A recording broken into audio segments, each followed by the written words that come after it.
Alive and alert on the north side of the dirt. It is your man D-Real coming at you with another Be Real with D-Real, where edutainment explains it. Okay. You see, I got my Black Panther tee on, so we're going to be doing some ultimate Black Panther reviewing. Yeah. Issue number 2. Yeah. A lot of things going on in issue 2 of Ultimate Black Panther. A lot of more questions than answers, it seems like. But this is only issue number 2. So Mr. Hill and Caselli, we just gonna have to let them cook and see what happens.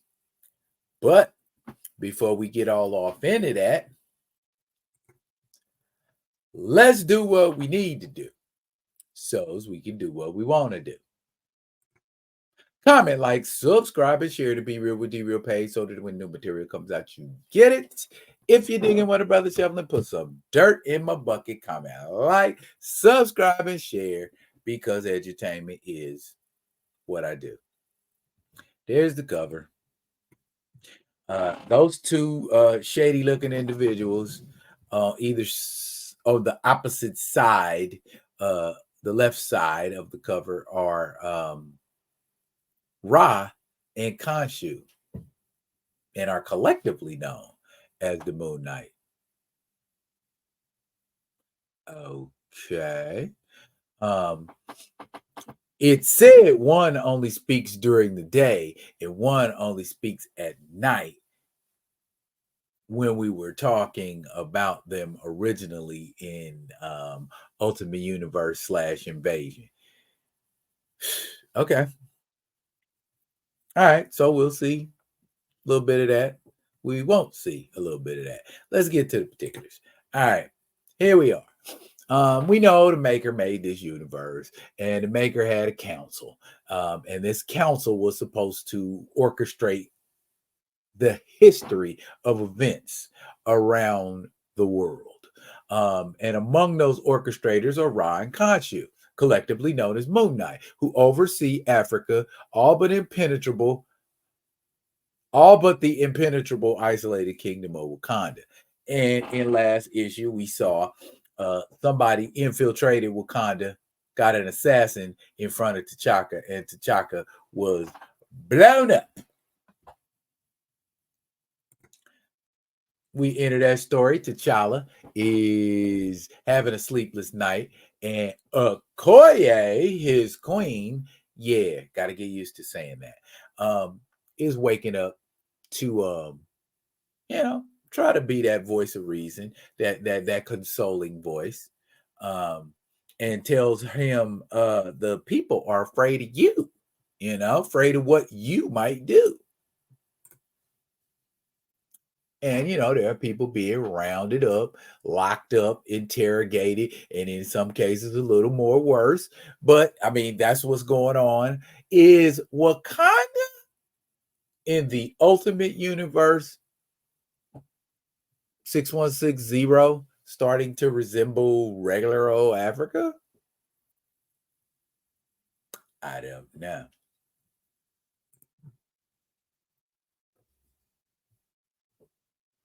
And still consoling him, talking to him, telling him, fear is what anger truly is. And if you're angry, it means you're afraid. And she's like, what are you afraid of? And she tells him, you're afraid of not being good enough. That's all. Bottom line, though, he's telling her he's got to go speak to the Voodoo Khan. If y'all didn't pick up on the first issue, the Voodoo Khan is kind of like, I guess the best word to describe the Voodoo Khan would be an oracle of sorts. But his queen got some words for him with regard to the Voodoo Khan. Don't trust them. They only serve their prophecies, and they do not serve you. So don't serve them, is basically what she told him. He went on to the Voodoo Khan, told him, hey, You had a vision, and they want to share that vision with T'Challa and tell him, what's going on. Bottom line, we get this prophecy right here. A woman of light will come to you. She is around you now. Fates intertwined. Between you, there is a bond made during war, and she will give you an heir. The heir that Wakanda has awaited for generations. So T'Challa ain't that heir that Wakanda has been waiting to see. Okay. All right. So he's not that dude. How does he feel about that? Is it going to be a Koye? And the Voodoo Khan responds, is she close to you? Is she your light? And he tells her, she's my sanity. I never wanted to be a king of war. Destiny doesn't care what we want. Destiny doesn't care about us at all. And that got T'Challa with a look on his face. He just like, okay, I don't like how that ended. And then we got to switch to another scene, which is, of course, battle. Because we have not seen much battle, or we ain't seen no battle in this book. This is the first battling we done seen. And that looks like the troops of Moon Knight against the Dora Milaje. And looks about pretty even from the picture. They giving as good as they get. And Shuri is kind of overseeing that, telling T'Challa, the Dora Milaje are holding their own, but I'm going to go ahead and give you control of the throne. The throne? What's the throne? The throne looks like an instrument of war. Something he said he didn't want to be. But, I mean, even when you don't want to be an instrument of war, if you're good at it, you're good at it. You know what I'm saying? And, of course, because he helped, the Dora Milaje out, they're going to give him that shout out, kneel before their mighty king as he steps off of his quote unquote throne.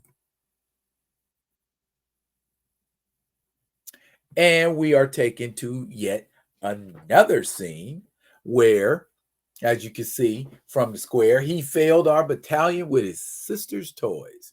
Okay, to me, that's kind of a knock.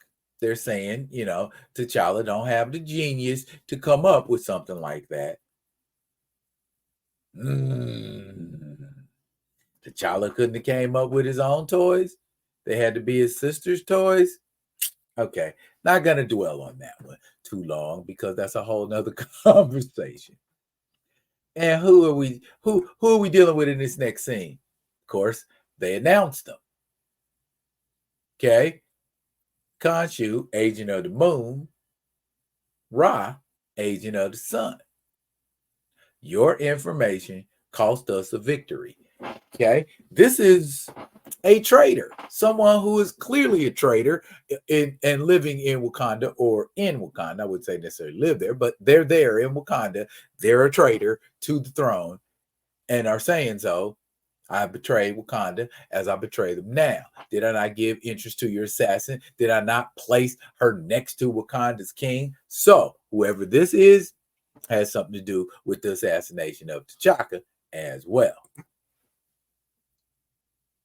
And look, there they are. Both of them are talking.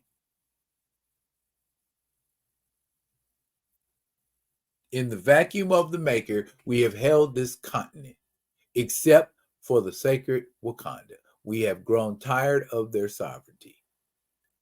And Ra says we need information, weaknesses, vulnerabilities in their armaments.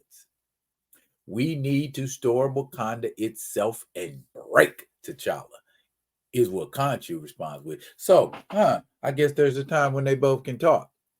So much for that. And there we are. We dealing with the individual that is getting ready to set somebody or everybody up in Wakanda for another one. We have mutual leads, which is why I came to you. I need this war to continue. I am your eyes within Wakanda. I am your sight. With which Khonshu responds, then see a path to victory and speak it soon. But they step back. Oh, you do not command me, Khonshu. Moon Knight does not know me. But it is time for T'Challa's reign to end. And I am sending you information and a plan. Follow it. Spy out. Do you trust this spy? No, but I trust they want Wakanda to fall. So, Khonshu and Ra think whoever the spy is, they may not be trustworthy, but they do not share much love for Wakanda and wouldn't mind seeing it fall. Basically what they said. On to the war room. Vibranium. Is that the first time we've been talking about that? And bear in mind, all these people in this room are people that T'Challa trusts. His Doras, his sister, his queen, and these two fellas who he had recently dismissed, Fazul and Anan are their names. So let's listen in. Okay.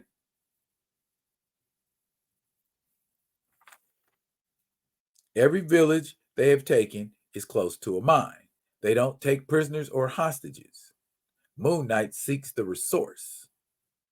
We hide our mines, says Shuri.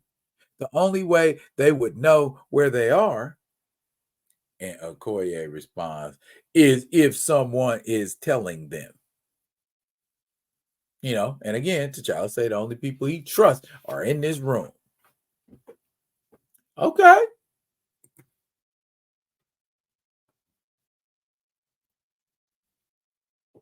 Now, just being in the room and looking, who stands to gain the most by betraying T'Challa? One would think Okoye, right? That's what one would think. If T'Challa's dead, yeah, would the Queen take over? Because does T'Challa have an heir currently? No heir? Not good for him.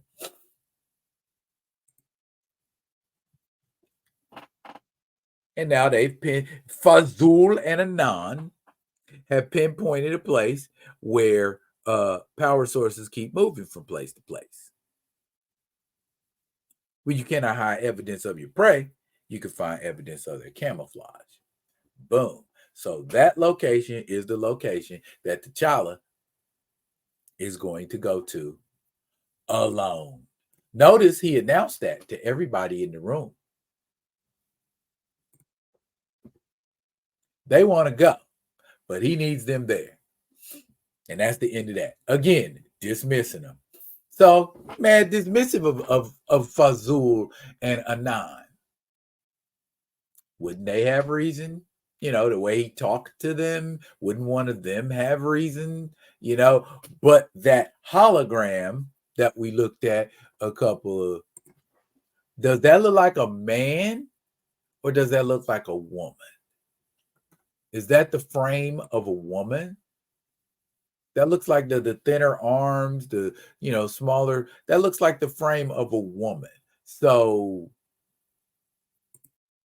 maybe not Fazul and Anan. So we got Okoye, we got Shuri, and a couple of Doras. What do Doras have to gain? So Shuri or Okoye is who we betting the traitor is. Let's go with that. All right. T'Challa airborne. Signal lost. En route. Predictable. Craft crashes. And guess who's waiting to get at T'Challa?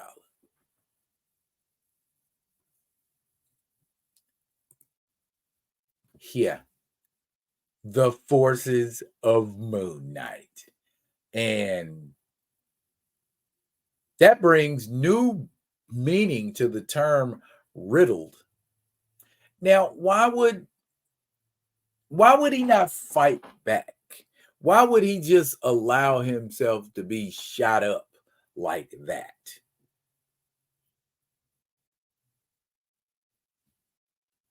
Hero's journey? Okay. Hero's journey ain't gonna fly so many times, y'all. As T'Challa is getting pummeled, the sky becomes overcast. And usually when the sky is overcast and big chunks of lightning strike folks like that in mass, it can only be one person. Who? No, not Black Lightning. Who? Not Static Shock. Who? Not any other Black African character with lightning-based powers. Okay, I'm gonna stop. Yeah, it was Storm. Woman made of light. So will Storm and T'Challa strike some sort of pact? Much to the chagrin of Eric Killmonger, because that's his lady. And he's about to tell Aurora what the Voodoo Khan told him. I don't know. At this point, I am thinking to myself, I don't want everything in this book to be painfully obvious.